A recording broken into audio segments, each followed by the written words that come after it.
Okay, it's Monday, March 6th, and I'm heading out from Boots Off Hostel. I'm going to try to make it to Damascus in 3 hiking days, which will put me in Damascus Wednesday afternoon. It's 40-something miles. Should be able to do that over 3 days easy. Probably people do it all the time in 2 days, but I don't want to do that. So I really had a good stay at Boots Off. It's definitely worth stopping at and spending the night there. I just tented, and so it wasn't that expensive, and had a nice shower, interesting shower situation there. I had to pay for my laundry. I think it's $5 or something, but she did my laundry for me. I didn't have to. I just went and put on some loaner clothes, took my shower, gave her my laundry, and she did it for me, and so that was pretty convenient. The lady that is running the place right now, her name is Pringles, and she's a thru hiker from 2019, and she knows what she's doing, and she is like super friendly and helpful, easy to talk to. I just had a really good experience, and she makes the place. I mean, you know, it's a nice place anyway, but she really adds to it. Getting ready to walk around Watauga Lake, and I'll take some shots when I get a little bit closer. I'm not exactly sure where I'm going to stop at tonight. There's a shelter called Vandeventer or something like that, but it's not really far enough. I think I need to go a little bit beyond that. So there's a tent site beyond that. Probably be around 13 mile a day. Be about right. And so I want to try to make that if I can. Got quite a bit of elevation change though today to make it to that site. I think it's going to be around 3,500 feet of elevation change, and so that's a pretty good little bit. Make sure I know where I'm going. Oh, I see the blazes up here. Thank goodness. Switch thing. I don't know if you can see the blazes on the tree across the highway here. Probably you'll see them in a second. I gotta wait, there's traffic coming in. And they are flying through here, so you gotta be careful crossing these highways. All right. First real shot of Watauga Lake. There's some Canadian geese over there honking around.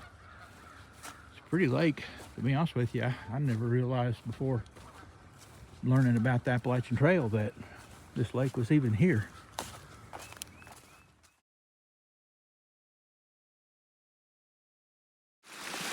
Well, this looks like it might be a little difficult to negotiate and keep my feet dry. So far, still dry. Walking around this lake. Sun's pretty bright. Looks like I've got a couple of good hiking days ahead of me. Slight chance of rain at night. Not too bad. Beautiful lake. There's just all kinds of little baby white pine trees around through here. And there's the lake off beyond. I met another really cool hiker at Boots Off. He came in later in the evening. His name was Tucky, and he was hiking with his service dog, Time. Time was a great big old black Great Dane. sweetest dog you ever saw. Tucky is a former service member, and just from hearing him talk and being around him, I suspect that he was Special Forces, and he, I think, maybe is dealing with PTSD, and that's why he has the service animal. They're a good pair. Time is just about 2 years old or so, and Tucky is wanting to through hike, but he wants to give Time a couple more years to mature and fill out before he puts the burden of hiking the whole trail with him.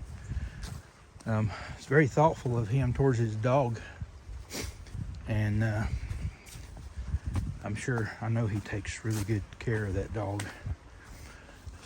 It's been interesting, the people that I've met so far that are hiking with dogs. They are really in tune with their pets, and I should say partners, and they are careful not to put too much on their dogs. Enjoyed meeting Tucky, and I thank him for his service. I was thinking a few minutes ago when I start up the hill, which I'm not right yet, but in a couple minutes or a few minutes I will be. And I was thinking, time to lock in the hubs. And then I thought, I wonder how many people actually know what that would be referring to, time to lock in the hubs. So, for the sake of the younger ones that maybe don't know what that means, whenever you're getting ready to go up a hill or some steep or something muddy or something, you'd have to put it in four-wheel drive, your vehicle, if it was equipped with four-wheel drive. But older vehicles, when it came time to put them in a four-wheel drive, you had to get out and go around to each side of the front wheels and turn the hub to lock so that the four-wheel drive would engage. Sometime, I think in the 70s, vehicles started coming out with that you didn't have to lock the hubs, and so I don't know if there's any vehicles now that the hubs have to be locked that's been manufactured probably after 1980 or so. I could be wrong. There could be a little bit after 1980, but I never see vehicles have to be the hubs have to be locked anymore. But that just sort of, I guess, dates a person when you know what locking the hubs mean. I wonder, I'm not certain if my two 30s adult sons would even know what that refers to. They're both pretty well read, so maybe they do, but just something that I hadn't really thought about in a while. But back when I was in high school, I had a 73 Ford Bronco, and you had to lock the hubs on it to put it in four-wheel drive. It was, one of the classic older Broncos. It was red on the bottom with a white top, 302 V8 engine, of course four-wheel drive, and the transmission was a 3 on the tree, 3 on the column, 3-speed transmission. I wonder how many people even nowadays even know what a 3 on the tree transmission even means. But sort of takes you back to think about those things.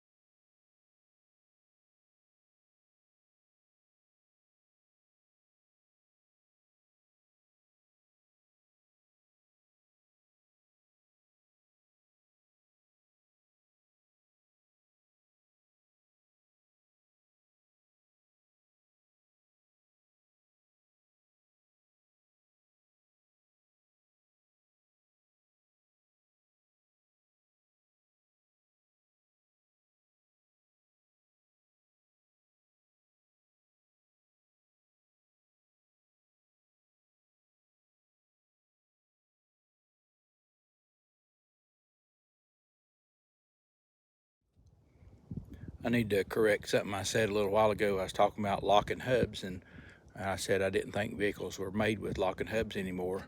And just a couple of minutes ago, as I was walking up this paved road hill that's a part of the trail from the dam, one of the TVA guys stopped and talked to me a minute. He was a really friendly fella. And while I was standing there talking to him, I looked down at his front wheel on his truck, which was a Ford 3/4 ton, and it had locking hubs. And I just mentioned to him, I said, I was just thinking about locking hubs, and I didn't think vehicles came with them anymore. I couldn't remember. And he said, well, Fords are the only ones that are putting locking hubs on them now. And he said it's only the 3/4 ton and bigger. So like work trucks and work vehicles and things are probably going to have locking hubs. And then I don't know about other equipment and things, if they have locking hubs or not. Anyway, that's enough about that. Back to the trail.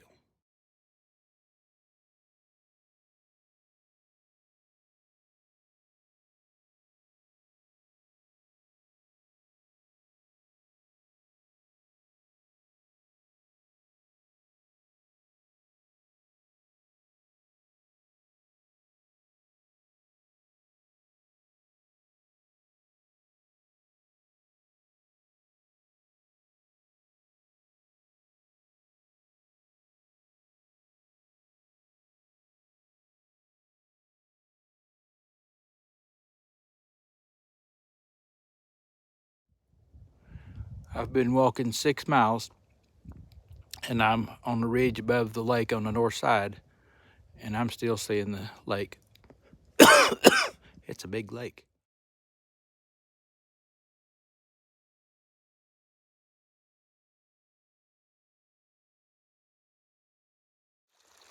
Boy, I can tell you, once I got up on the mountain away from Hampton, Tennessee, springs were few and far between. I was really needing this one.